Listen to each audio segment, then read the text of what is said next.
ये कहानी एक लड़की की है जो अकाल मृत्यु की वजह से एक खौफनाक चुड़ैल बनी और जिसने अपने हत्यारों पर ऐसा कहर ढाया कि उनकी रूह तक कांप गई। तो आइए जानते हैं कि ऐसा क्या हुआ था इस लड़की के साथ। हेलो दोस्तों, स्वागत है आपका अपने YouTube channel full horror story पर। कहानी शुरू करने से पहले वीडियो को लाइक, शेयर और चैनल को सब्सक्राइब करना ना भूलें। तो चलिए कहानी शुरू करते हैं। हेलो दोस्तों, मेरा नाम रिया है। मुझे भूत प्रेत की कहानियाँ सुनना बहुत पसंद है। मैं गर्मियों की छुट्टियों में अपनी दादी के पास उनके गांव में गई थी। तब उन्होंने मुझे एक गांव की सच्ची भूतिया घटना के बारे में बताया, जो मैं अब आप सबके साथ शेयर करने वाली हूँ। दादी ने मुझे बताया कि त्रिशा नाम की एक लड़की अपने माँ बाप के साथ वहीं गांव में रहती थी। वो अपने माँ बाप की इकलौती औलाद थी, इसलिए उसके माँ बाप त्रिशा को बहुत प्यार करते थे। हर लड़की की तरह त्रिशा का भी एक सपना था कि वो शादी करके अपना घर बसाए और खुशहाल जिंदगी जिए। कुछ ही दिनों में त्रिशा के माता पिता ने त्रिशा की शादी पड़ोस के गांव के एक लड़के मिथिलेश से तय कर दी। त्रिशा ने भी अपने माता पिता का मान रखते हुए उस शादी के लिए हाँ कर दी। कुछ दिनों में त्रिशा और मिथिलेश एक दूसरे के करीब आने लगे, लेकिन गांव के सरपंच और उसके छोटे भाई बलवंत को ये बात पसंद नहीं आई, क्योंकि सरपंच चाहता था कि त्रिशा की शादी उसके छोटे भाई बलवंत से हो, ना कि किसी दूसरे बाहर गांव वाले से। इसलिए सरपंच ने जाकर त्रिशा के पापा से शादी की बात भी की, लेकिन त्रिशा के पापा इस बात के लिए राजी नहीं हुए, क्योंकि उनके लिए अपनी बेटी की खुशी सबसे ज़्यादा ज़रूरी थी। त्रिशा की शादी में अब 1 महीना ही बाकी था। फिर सरपंच ने एक बहुत ही घटिया चाल चली। एक रात त्रिशा और मिथिलेश किसी फंक्शन से घर वापस लौट रहे थे। सरपंच बहुत दिनों से उन दोनों पर नज़र रखे हुए था। सरपंच बस एक मौके की तलाश में था। वो मौका उसे उस रात मिल गया था। त्रिशा और मिथिलेश ने घर वापस आने के लिए जंगल वाला छोटा रास्ता चुना।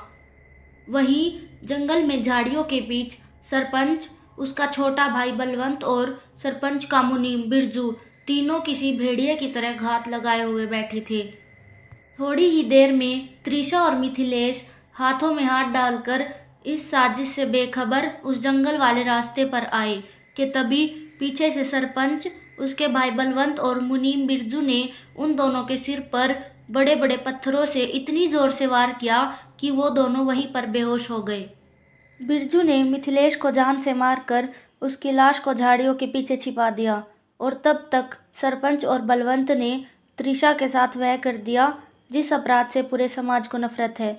अपने नापाक इरादों को अंजाम देने के बाद उन्होंने त्रिशा का गला घोंटकर उसे कुएं में फेंक दिया। अगले दिन त्रिशा के माँ बाप और गांव वाले मिथिलेश और त्रिशा को ढूंढने लगे, तो उन्हें उन दोनों की लाशें मिली। पूरे गांव में दुख का माहौल था। त्रिशा के माँ बाप भी बेटी की मौत के बाद कुछ दिनों में गांव छोड़कर चले गए। पर कहते हैं ना, एक लड़की की पवित्र रूह का चुड़ैल बनने का कारण उसकी अधूरी इच्छा होती है। इसलिए त्रिशा को अभी तक मुक्ति नहीं मिली थी। नियति से कहो या फिर बुरी किस्मत से, एक शाम सरपंच, बलवंत और बिरजू तीनों शहर के किसी शराब खाने से लौट रहे थे और उन्होंने भी जंगल का वही छोटा रास्ता चुना था। उस वक्त बलवंत नशे में नहीं था, इसलिए वो जीप चला रहा था और उनकी जीप उसी जगह जंगल के बीचों बीच आकर धक्के खाकर खराब हुई जहां उन्होंने त्रिशा और मिथिलेश को मारा था। दिन ढलने में कुछ ही टाइम बाकी था। बलवंत ने जीप से उतरकर गाड़ी का बोनेट खोलकर चेक किया तो पता चला कि जीप में पानी पूरी तरह खत्म हो चुका था और उनके पास तो पीने के लिए भी पानी नहीं था। बलवंत ने जब यह बात अपने भाई सरपंच को बताई, तब उसने नशे की हालत में बलवंत को गालियां दी और उसे पास के कुएं से पानी लाने का आदेश दे दिया। जीप के पीछे की सीट पर बिरजू भी नशे की हालत में सोया था। अब बलवंत को अकेले ही जंगल के कुएं से पानी लेने जाना था। बलवंत ने गाड़ी में से पानी की बड़ी सी खाली बोतलें ली और अकेले ही कुएं की तरफ चल दिया। जब वो कुएं के पास पहुंचा, तब उसे वह सब याद आने लगा कि कैसे उन्होंने त्रिशा की हत्या की थी और उसी कुएं में उसकी लाश फेंकी थी। बलवंत जल्दी से खुद को होश में लाया और कुएं के आसपास पानी निकालने की रस्सी ढूंढने लगा, पर उसे रस्सी नहीं मिली। अब बलवंत पर कुएं में उतरने की नौबत आ गई। इसलिए वह मन ही मन डर भी रहा था, क्योंकि सूरज पूरी तरह ढलने में बस कुछ ही देर बाकी थी। इसलिए बलवंत भागते भागते जीप के पास गया और जीप में से लालटेन और एक छोटी टॉर्च ले ली। बलवंत को बिरजू कुछ होश में लग रहा था, इसलिए उसने उसे भी अपने साथ में ले लिया। फिर दोनों मिलकर कुएं के पास आ गए। अब तक सूरज पूरी तरह ढल चुका था और अंधेरे ने मौत की चादर से जंगल को ढक लिया था। बलवंत ने बिरजू को लालटेन जलाकर दी और कुएं के पास खड़ा किया। कुएं को देखकर बिरजू भी डर गया था। उसे भी अपने किए हुए पाप याद आने लगे थे। बलवंत टॉर्च लेकर कुएं की सीढ़ियों से धीरे धीरे नीचे उतरने लगा। जब वह कुएं के ठीक बीच में पहुंचा, तब बलवंत को ऐसा महसूस होने लगा जैसे कि उसके पीछे से कोई उसके साथ साथ ही नीचे उतर रहा है।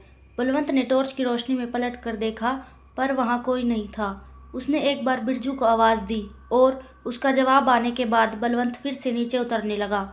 और जब वह आखिरी और सबसे बड़ी सीढ़ी पर जाकर खड़ा हुआ, तभी अचानक उसे बिरजू की दर्दनाक चीख सुनाई दी। चिल्लाने की आवाज़ से कुएं के अंदर खड़ा बलवंत काँप उठा और कुएं की दीवार से चिपक कर खड़ा हो गया। उसे समझ में नहीं आ रहा था कि ऊपर जाऊं या नहीं। और तभी अचानक तेजी से एक गोल आकार की चीज़ पानी में आकर गिरी। टॉर्च की धीमी रोशनी में बलवंत गिरती चीज़ को सही से देख नहीं पाया। आवाज़ से ही वो बहुत ज़्यादा डर गया था और कुछ टाइम के लिए उसने आंखें बंद कर ली। जब उसकी आंखें खुली, तब सामने का भयानक नज़ारा देखकर मौत की दहशत से उसकी रूह कांप गई, क्योंकि पानी में गिरी गोल आकार की चीज़ बिरजू का कटा सिर था और अब वो पानी के ऊपर तैर रहा था। कटे सिर की आंखें बलवंत पर ही टिकी हुई थी, इसलिए बलवंत बिना पानी लिए ही कुएं से बाहर निकल आया। कुएं के बाहर बिरजू के शरीर के टुकड़े पड़े थे। वो सब देखने के बाद बलवंत ने वहां से दौड़ लगाई। तभी उसके रास्ते में अचानक त्रिशा सामने आई। वही लाल खून से सनी सफ़ेद साड़ी, खुले बाल, सिर पर गहरा घाव जिससे अभी भी खून बह रहा था। बलवंत त्रिशा को चुड़ैल के रूप में देखकर कांपते हुए जमीन पर गिर पड़ा। मुझे माफ़ कर दो, मुझे माफ़ कर दो, ऐसे कहकर गिड़गिड़ाने लगा। मौका देखकर बलवंत चुड़ैल चुड़ैल चिल्लाते हुए जीप तक पहुंचा। सरपंच भी जंगल में चीखने चिल्लाने की आवाज़ें सुनकर उठ गया था और जब बलवंत ने उसे त्रिशा के बारे में बताया तो पल भर में उसका पूरा नशा उतर गया और दोनों पैदल ही गांव की ओर भागने लगे। टॉर्च अब सरपंच के हाथ में थी और वह आगे और बलवंत पीछे पीछे भाग रहे थे। अचानक सरपंच को लगा कि वो अकेले ही भाग रहा है, इसलिए सरपंच ने पीछे मुड़कर देखा तो बलवंत अब उसके पीछे नहीं था। उस वक्त पूरा जंगल बलवंत की मौत की चीख से गूंज उठा और सरपंच को एक आवाज़ सुनाई दी। सरपंच, तुझे इतनी आसान मौत नहीं मिलेगी। तेरे पाप के तराजू में पाप की गिनती बहुत ज्यादा है। तुझे एक बहुत बुरी मौत मिलेगी। सरपंच अपनी जान मुट्ठी में लेकर गांव की तरफ भाग रहा था। तभी त्रिशा उसके सामने आकर खड़ी हुई। उसका वो भयानक रूप देखकर डर से सरपंच की हालत खराब हो गई। मौत को सामने देख सरपंच और तेजी से भागने लगा। त्रिशा भी उसके पीछे पीछे आ रही थी। तभी सरपंच अचानक रुक गया, क्योंकि उसके सामने खून से सनी मिथिलेश की प्रेत आत्मा खड़ी थी। पीछे चुड़ैल और आगे मिथिलेश की आत्मा को देखकर अब सरपंच पर धीरे धीरे डर हावी होने लगा था। बहुत ज़्यादा डर से उसकी बुद्धि भ्रमित हो चुकी थी। वह हंस भी रहा था और बीच बीच में रो भी रहा था, माफ़ी भी मांग रहा था और गाली भी दे रहा था। अगली सुबह गांव के लोगों को सरपंच कूड़ेदान पर बैठा मिला, जो वहां से कूड़ा करकट उठा कर खा रहा था। डर से उसने अपना मानसिक संतुलन खो दिया था।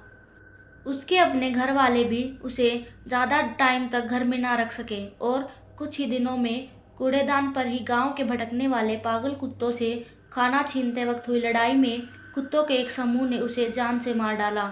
और यह था सरपंच के बुरे कर्मों का अंत। त्रिशा के कहे अनुसार वह एक बहुत ही बुरी मौत मरा।